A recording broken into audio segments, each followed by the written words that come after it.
Hello dear students, welcome to Sony Model School online classes.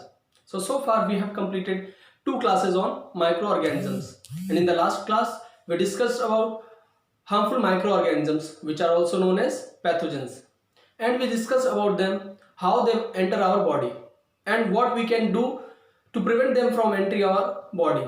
हमने last class में discuss किया था कि हार्मफुल माइक्रोऑर्गेनिजम्स क्या होते हैं. सो फ्रेंड्स, आज का न्यू टॉपिक है इम्यूनिटी सिस्टम. आज हम क्या क्या डिस्कस करेंगे वो ब्लैक बोर्ड पर लिख लेते हैं. सो फ्रेंड्स, इम्यूनिटी सिस्टम क्या है? ये इम्यूनिटी सिस्टम मैंने लास्ट क्लास में आपको समझाया था कि हमने बहुत अगर मेहनत करके बहुत ही सारे मेथड्स अपना के अपने बॉडी में इनको जाने से रोक लिया, अगर उसके बाद भी मान लीजिए 90% तो हम इनको रोकने में सक्सेसफुल हो जाते हैं, लेकिन 10% अगर हमारा फेलियर रहता है और ये हमारे बॉडी में एंटर हो जाते हैं, तो फिर हम क्या करें? इनसे बचने के लिए हम क्या करें? क्योंकि एक बार वो एंटर हो गए वो तो अपना डिजीज स्प्रेड करना स्टार्ट कर देंगे. तो फ्रेंड्स, उसी के लिए है ये टॉपिक हमारा इम्यूनिटी सिस्टम. देखिए फ्रेंड्स, इम्यूनिटी सिस्टम क्या है? हम जैसे हमारे बॉडी में डाइजेस्टिव सिस्टम है खाना पचाने के लिए, हमारे बॉडी में रेस्पिरेटरी सिस्टम है हमारे जो ब्रीथिंग के लिए, हमारे बॉडी में और भी जो सर्कुलेशन सिस्टम है ब्लड को फ्लो करने के लिए और बॉडी में पहुंचाने के लिए, वो हम बायोलॉजी में डिस्कस करेंगे सारे पार्ट्स. लेकिन आज ये इम्यूनिटी सिस्टम पढ़ना थोड़ा सा जरूरी है क्योंकि ये इसी चैप्टर से रिलेटेड टॉपिक है. सो इम्यूनिटी सिस्टम वो सिस्टम हमारी बॉडी का जो हमारी बॉडी में डिजीज से फाइट करता है, जो इन माइक्रो ऑर्गेनिज्म से फाइट करता है. ये इस सिस्टम को हम इम्यूनिटी सिस्टम कहते हैं. सो ये इम्यूनिटी सिस्टम आया कहाँ से? जैसे ये सब नेचुरल है फ्रेंड्स. इसमें हमारा कोई हमें नेचर ने ऐसा ही बनाया है. हमें नेचर ने पहले से ही इस तरह से हमको तैयार किया है कि अगर कोई पैथोजेंस हमारी बॉडी में एंटर करे तो हमारी बॉडी तुरंत ही रिएक्ट करना चालू कर दे, क्योंकि उसे पता है अपने बॉडी को सर्वाइव कैसे करना है, हमको हेल्दी कैसे रखना है. ये नेचर ने हमको ऐसे ही बना के भेजा है. ठीक है स्टूडेंट्स, अब मान लीजिए आपके क्लास में कोई बाहर का लड़का या बाहर की लड़की जाती है और वो आपके बीच में जाके बैठने लग जाती है, तो आप बता देंगे ना कि ये बाहर की क्लास का है, ये हमारी क्लास का नहीं है. उसी तरह से अगर मान लीजिए कोई माइक्रोब्स या पैथोजेंस बाहर से अगर हमारे बॉडी में एंटर करते हैं तो तुरंत ही हमारी बॉडी को मैसेज जाता है कि ये हमारी बॉडी का पार्ट नहीं है, ये बाहर की बॉडी का पार्ट है, बाहर से आया हुआ है, और ये अंदर आके अब अपने आप को मल्टीप्लाई करना चालू कर देगा. उस तुरंत ही ब्रेन को सिग्नल जाता है और बॉडी क्या करती है? बॉडी तुरंत ही एंटीबॉडीज तैयार करना स्टार्ट कर देती है. अब एंटीबॉडीज क्या होती है? एंटीबॉडीज होती हैं एक तरह से सोल्जर्स मान लीजिए, सैनिक मान लीजिए, जो हमारी बॉडी तैयार करती है इनसे फाइट करने के लिए. सो एंटीबॉडीज, एक वर्ड नोट कर लीजिए,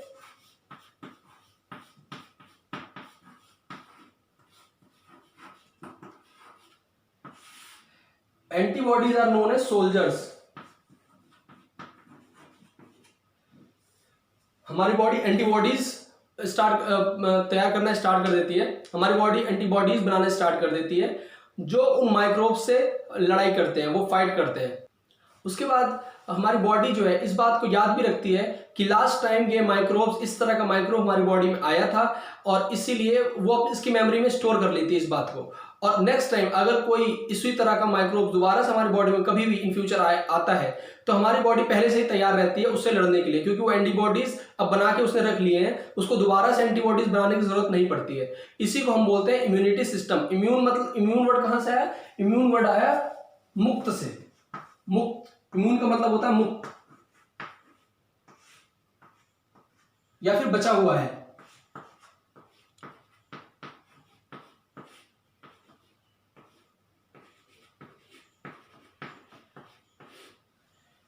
एक बार हमारी बॉडी इनसे फाइट कर लेती है, उसके बाद हमारी बॉडी इन एंटीजन बोलते हैं जिनको, या फिर माइक्रोब्स बोलते हैं, उनसे हमारी बॉडी बची रहती है.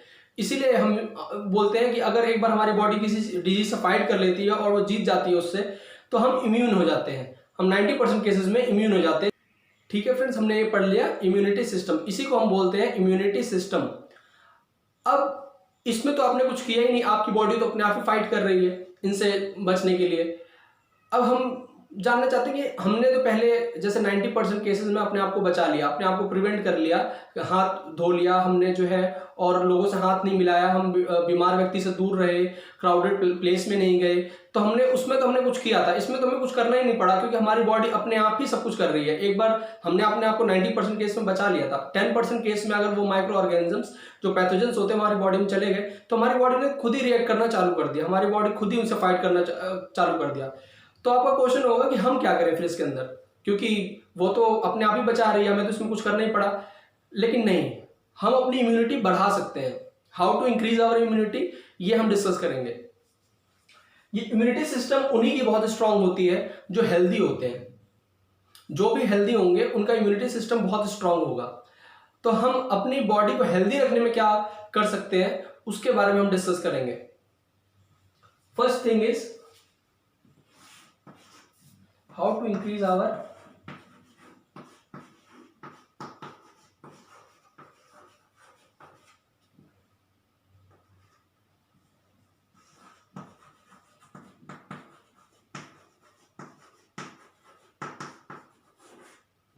so first thing is eat nutritious food.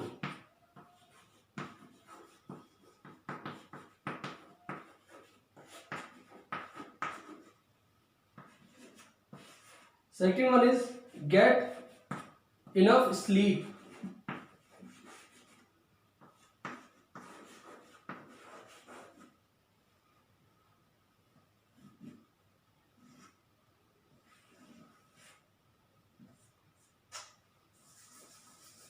ठीक है, हम क्या कर सकते हैं, हम एक तो न्यूट्रिशियस फूड खा सकते हैं, जैसे कहते हैं बैलेंस डाइट। अगर हम बैलेंस डाइट लेंगे तो हमारी बॉडी में वो विटामिन, प्रॉपर विटामिन, कार्ब्स, जो कार्ब्स एसेंशियल कार्ब्स हैं और प्रोटीन्स हैं, वो हमको मिलता रहेगा, तो हमारी बॉडी हेल्दी बनी रहेगी। और second thing is good sleep. अगर हम अच्छे से रेस्ट लेंगे तो हमारी बॉडी हेल्दी बनी।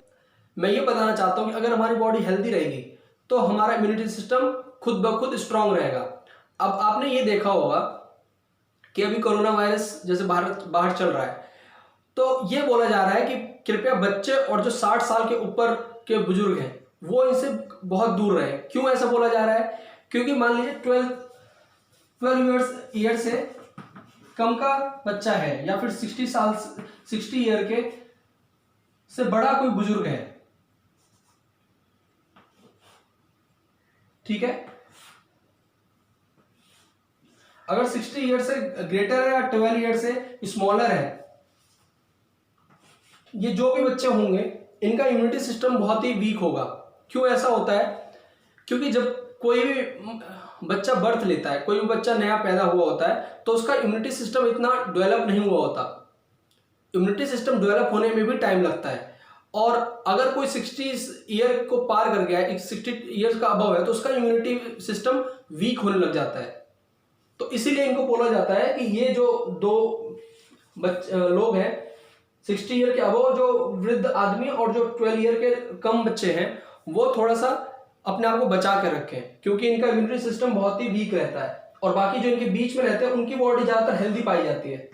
तो ये एक बार को फाइट कर जाएंगे, ये एक बार को इनसे लड़ सकते हैं। जो माइक्रोब्स या पैथोजेंस होते हैं इनकी बॉडी लड़ सकती है उनसे।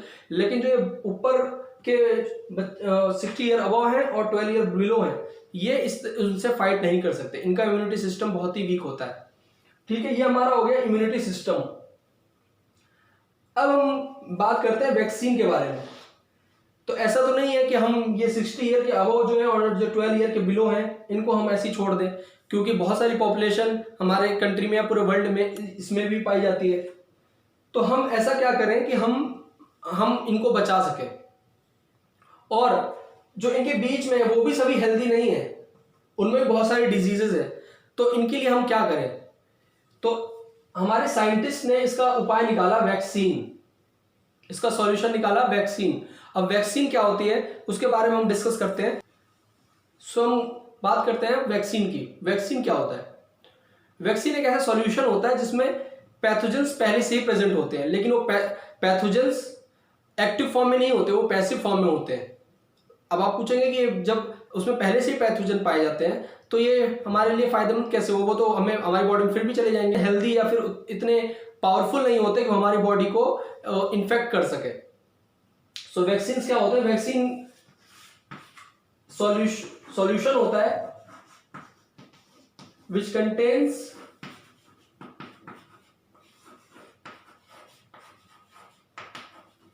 either dead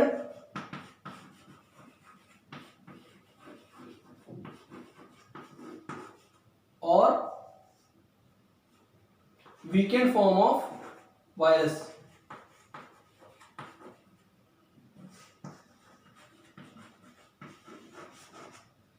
weakened form of pathogens या बैक्टीरियाज, वायरस जो भी है. सो वैक्सीन ये होता है. अब वैक्सीन क्या करता है? वैक्सीन का काम क्या होता है? मान लीजिए हमको वैक्सीन लगा दिया गया, बचपन में हमको वैक्सीन लगा दिया, वैक्सीन हमारे बॉडी में एंटर कर दिया गया. अब जो पैथोजेंस हैं उस वैक्सीन में पहले से प्रेजेंट हैं, वो जो है एकदम वीक फॉर्म में है, या फिर वो समझ लिए मरे हुए हैं. वो हमको नुकसान तो नहीं पहुंचा सकते, लेकिन हमारी बॉडी को क्या होगा, जैसे वो वैक्सीन एंटर करेगा, वो पैथोजन एंटर करेगा, हमारी बॉडी को तुरंत ये पता चल जाएगा कि ये तो बाहर का फॉरेन पार्टिकल है. फॉरेन मतलब बाहर का पार्टिकल है, ये जो हमारी बॉडी में अंदर आ गया है. तो बॉडी क्या करेगी? तुरंत ही एंटीबॉडीज बनाना स्टार्ट कर देगी और बॉडी उसको हरा देगी. अब हरा इसलिए देगी क्योंकि वैसे ही वीक है, वो पूरी तरह से फाइट नहीं कर पाएगा या फिर मर गया है वो, और हमारी बॉडी एंटीबॉडीज तैयार कर लेगी. नेक्स्ट टाइम क्या होगा, जब मान लीजिए कभी वो जो हमने डिस्कस किया था कि 10% कभी मान लीजिए अंदर आ गया और वो एक्टिव फॉर्म वाला वायरस या पैथोजन हमारी बॉडी में आ गया, तो हमारी बॉडी को याद रहेगा कि हमने एक बार ऐसा ही पार्टिकल आया था, एक बार ऐसा ही माइक्रो हमारी बॉडी में एंटर हुआ था, तो हमने इसको ऐसे हराया था. और हमारी उस एंटीबॉडीज, वो सोल्जर्स कहाँ हैं उनको ढूंढो और उनको खड़ा करो, क्योंकि वो पार्टिकल दोबारा से हमारी बॉडी में आ गया है. तो वही उसी चीज को याद रखने के लिए, उसी चीज के लिए हम वैक्सीन लेते हैं. वैक्सीन लेते हैं तो हमारी बॉडी उसी तरह की एंटीबॉडीज तैयार कर देती है उन वीकेंड फॉर्म को हरा के.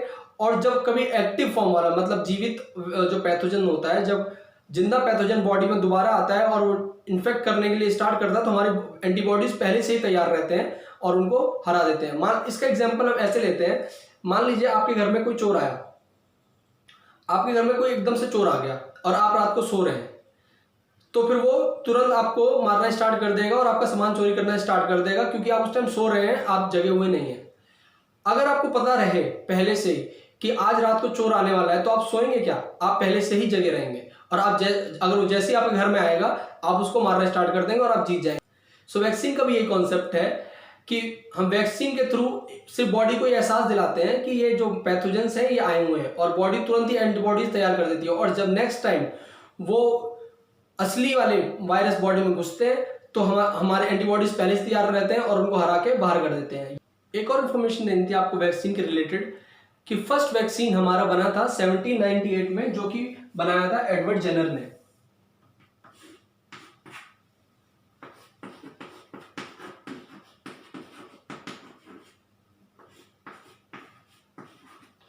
मींस आज की 222 साल पहले, 222 साल पहले 1798 में एडवर्ड जेनर ने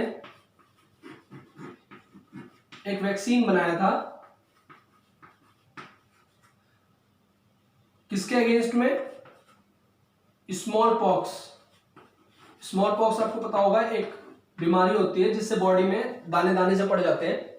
इस डिजीज के अगेंस्ट में एडवर्ड जेनर ने ये वैक्सीन बनाया था आज के 222 साल पहले. ये वैक्सीन टॉपिक कंप्लीट हुआ. अब एंटीबायोटिक. वैक्सीन हो गया हमारे प्रिवेंशन के लिए. अगर मान लीजिए और हमारी जो बॉडी है वो उससे हार रही है, अब उसे माइक्रो ऑर्गेनिज्म से वो हार चुकी है, अब वो उससे जीत नहीं रही है.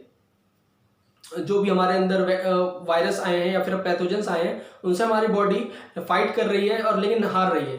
तो अब क्या किया जाए, क्योंकि वो डिजीज स्प्रेड करने में तो कामयाब हो गई और हमारी बॉडी में एंटीबॉडीज उतने तैयार हो नहीं पाए, तो क्या अब हम मर जाएंगे?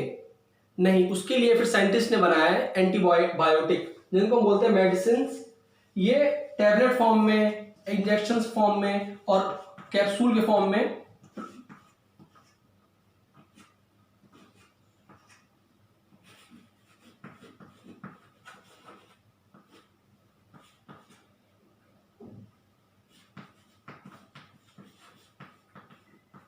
सो ये टैबलेट फॉर्म में, कैप्सूल फॉर्म में और इंजेक्शन फॉर्म में आज अवेलेबल है। एंटीबायोटिक मैंने आपको फर्स्ट क्लास में बताया था क्या होता है। Anti means against,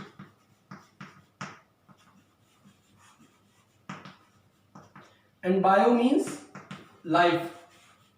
so antibiotic means against life, but in this case this life represents microbes या फिर पैथोजेंस।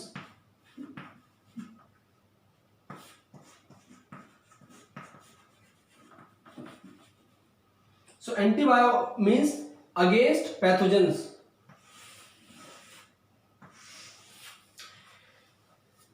इसका इन्वेंशन कैसा हुआ था दोस्तों, ये भी बहुत एक इंटरेस्टिंग स्टोरी है। एक बार क्या हुआ, एक साइंटिस्ट थे हमारे अलेक्जेंडर फ्लेमिंग। अलेक्जेंडर फ्लेमिंग एक बार क्या हुआ, वो डिजीज कॉजिंग बैक्टीरियाज पर रिसर्च कर रहे थे। तो उन्होंने क्या पाया, जब एक दो दिन हो गए तो उन्होंने क्या पाया कि जिस प्लेट में वो डिजीज कॉजिंग बैक्टीरियाज रखे हुए थे उसमें कुछ मोल्ड्स अपने आप ही पैदा होने लगे। जो मोल्ड्स थे वो पैदा होने लगे और जो डिजीज कॉजिंग बैक्टीरिया थे, जो पैथोजन थे, जिनको हम हार्मफुल बैक्टीरियाज कहते हैं, उनके पैदा होने की वजह से क्या हुआ, वो मरने लग गए। जो हार्मफुल बैक्टीरियाज थे, हमारे डिजीज कॉजिंग बैक्टीरिया थे, वो मरने लग गए और कुछ की ग्रोथ रुक गई। तो इनको बड़ा शॉकिंग लगा ये चीज, कि थोड़ा अचंभा हुआ उनको कि ये कैसे हुआ कि एक बैक्टीरिया से दूसरे बैक्टीरिया मर रहे हैं। तो उन्होंने एक पेनिसिलियम, तो उन्होंने क्या किया, एक पेनिसिलियम नाम के मोल्ड से एक मेडिसिन प्रिपेयर किया।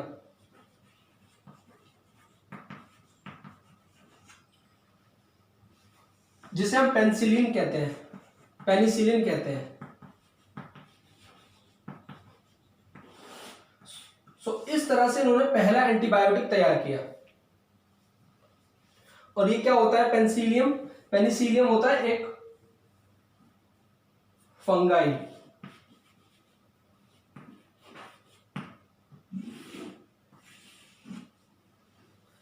ठीक है, तो इस फंगाई से उन्होंने उस डिजीज कॉजिंग बैक्टीरिया को मारने का सॉल्यूशन प्रिपेयर किया।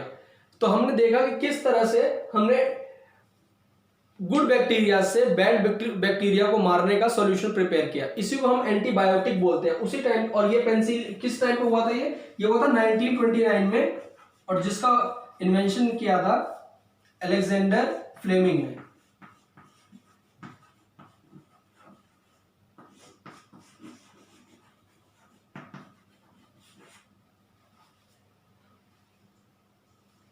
सो थोड़ा सा शॉकिंग है ये कि जो वैक्सीन था वो पहले प्रिपेयर कर लिया गया 222 साल पहले, और जो ये है इसको हमने 91 ईयर पहले, जस्ट 91 ईयर पहले ही बनाया है अभी। कि मेडिसिन लेट बनाए और वैक्सीन कितने पहले बना लिया गया था। अब हमारा इम्यूनिटी सिस्टम हो गया, वैक्सीन हो गया, एंटीबायोटिक हो गया। अब इसके डिफरेंस के बारे में बात करते हैं कि वैक्सीन और एंटीबायोटिक में डिफरेंस क्या है। सो फ्रेंड्स देखिए, वैक्सीन क्या है,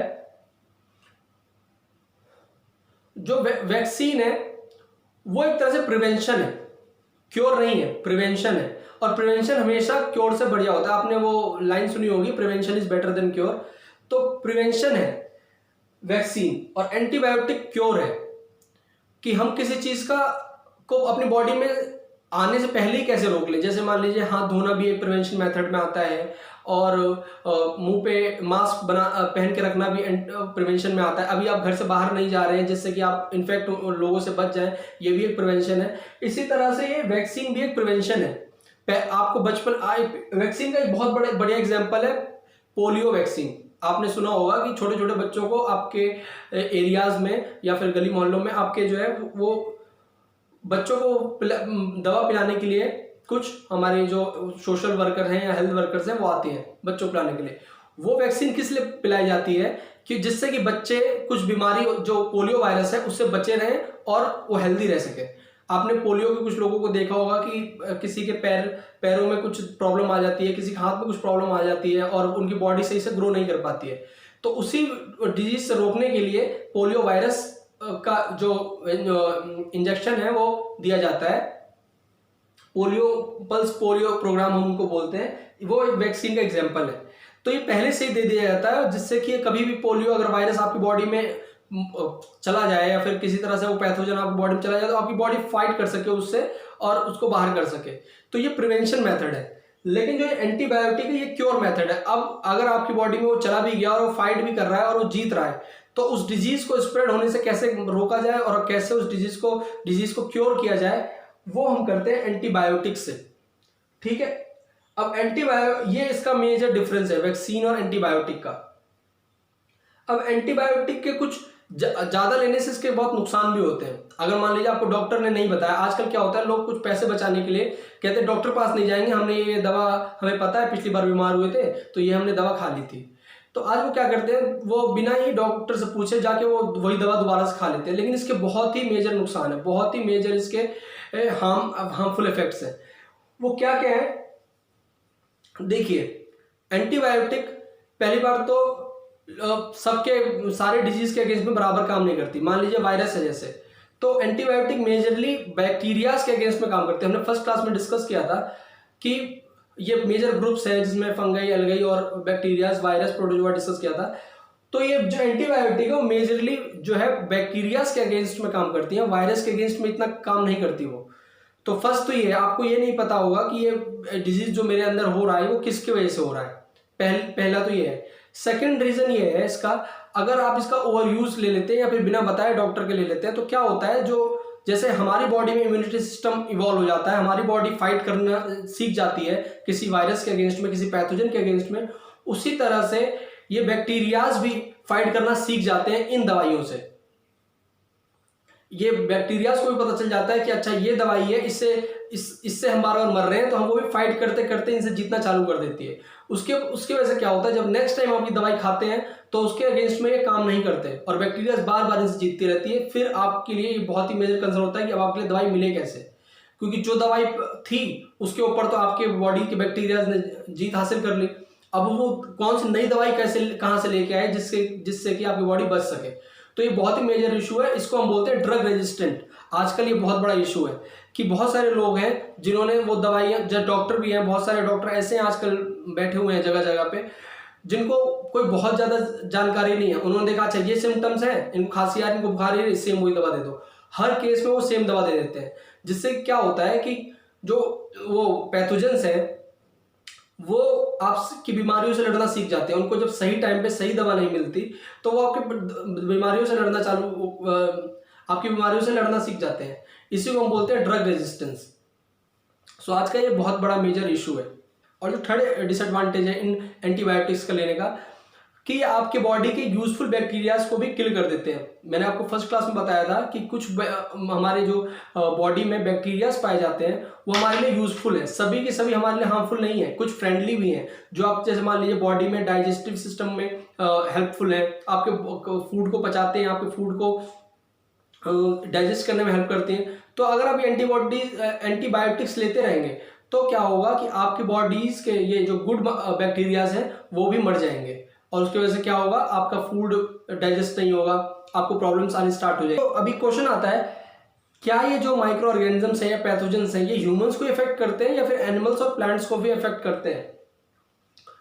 सो स्टूडेंट्स, ये प्लांट्स को और एनिमल्स को भी इफेक्ट करते हैं। अब एनिमल्स की बात करें तो एक डिजीज है फुट एंड माउथ डिजीज। जो ये फुट एंड माउथ डिजीज है ये एनिमल्स में पाया जाता है, जो कि एक वायरस से होता है। और एक एंथ्रैक्स नाम की डिजीज है जो आप पिक में देख सकते हैं, दोनों फुट एंड माउथ डिजीज भी और एंथ्रैक्स भी। ये एनिमल्स की बॉडी में पाया जाता है। आप ये पिक में देख सकते हैं कि ये फुट एंड माउथ डिजीज कैसा दिखता है एनिमल्स में, और ये एंथ्रैक्स डिजीज कैसा दिखता है ह्यूमंस में भी जो पाया जाता है और उसमें पाया जाता है। एंथ्रैक्स होता है बैक्टीरिया से and foot and mouth disease होता है वायरस से। ये एनिमल्स में होता है। तो इनका प्रिवेंशन कैसे हो, इनका एनिमल्स को कैसे ठीक किया जाता है? सो एनिमल्स को हम ये जो एंटीबायोटिक्स की मैंने अभी बात की थोड़ी देर पहले, ये एंटीबायोटिक्स ये दवाइयाँ हम उनके फॉडर में, मतलब भूसा में जो उनको खिलाते हैं हम, उसमें मिला के उनको देते हैं, जिसकी वजह से वो बच पाते हैं इन डिजीजों से, इनका क्योर कर पाते हैं। ये हो गया एनिमल्स का। एनिमल्स। अब हम बात करते हैं प्लांट्स के बारे में। तो हमारे प्लांट्स को भी ये नुकसान पहुंचाते हैं, हमारे एग्रीकल्चर को बहुत नुकसान पहुंचाते हैं ये। हमारी जो फसलें खराब हो जाती हैं, इसमें कीड़े लग जाते हैं उनको, उसमें अगर आप देखेंगे तो यही पैथोजेंस होते हैं जिनकी वजह से ये हमारे फसलें खराब हो जाती हैं। तो कितना नुकसान हो जाता है किसानों का, जो हमारे किसान भाई बहन है उनका कितना नुकसान हो जाता है। तो इसमें कौन कौन से आते हैं? एक होता है सिट्रस कैंकर जो कि बैक्टीरिया से होता है, एक होता है रस्ट ऑफ व्हीट जो कि वायरस से होता है। सो आप इन पिक्चर्स में देख सकते हैं उनको कि कैसे हमारे फसलों में कीड़े लगे हैं। सो फ्रेंड्स, आज की क्लास यहीं तक। आज हमने क्या क्या डिस्कस किया? आज हमने डिस्कस किया कि इम्यूनिटी सिस्टम क्या होता है, इम्यूनिटी सिस्टम हमारे बॉडी को हेल्दी रखने में कैसे मदद करता है, और हमारे बॉडी में जो एंटीबॉडीज कैसे डेवलप होते हैं। उसके बाद हमने डिस्कस किया कि वैक्सीन्स का यूज क्या है हमारी लाइफ में, और वैक्सीन्स कैसे बनाए जाते हैं। फिर लास्ट में हमने डिस्कस किया कि अगर वो वैक्सीन भी फेल हो जाए या फिर हमारी बॉडी एंटीबॉडीज ना बना पाए तो उसका फिर हम क्योर कैसे करें, उसको हमने डिस्कस किया एंटीबायोटिक्स में। और लास्ट में हमने डिस्कस किया कि ये जो पैथोजेंस होते हैं उससे प्लांट्स को भी नुकसान पहुंचाते हैं, एनिमल्स को भी नुकसान पहुंचाते हैं। तो हमने ये भी डिस्कस किया कि ये प्लांट्स और एनिमल्स दोनों को ही नुकसान पहुंचाते हैं, और प्लांट्स का हम प्रिवेंशन कैसे करें, ये टॉपिक रह गया था।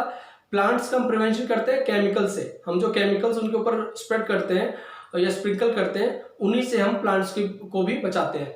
सो क्लास कंप्लीट हुई। अगली क्लास में हम पढ़ेंगे कि फूड पॉइजनिंग क्या होता है, और फूड को हम प्रिजर्व कैसे करते हैं, जो हमारा फूड खराब हो जाता है उसको प्रिजर्व कैसे करें।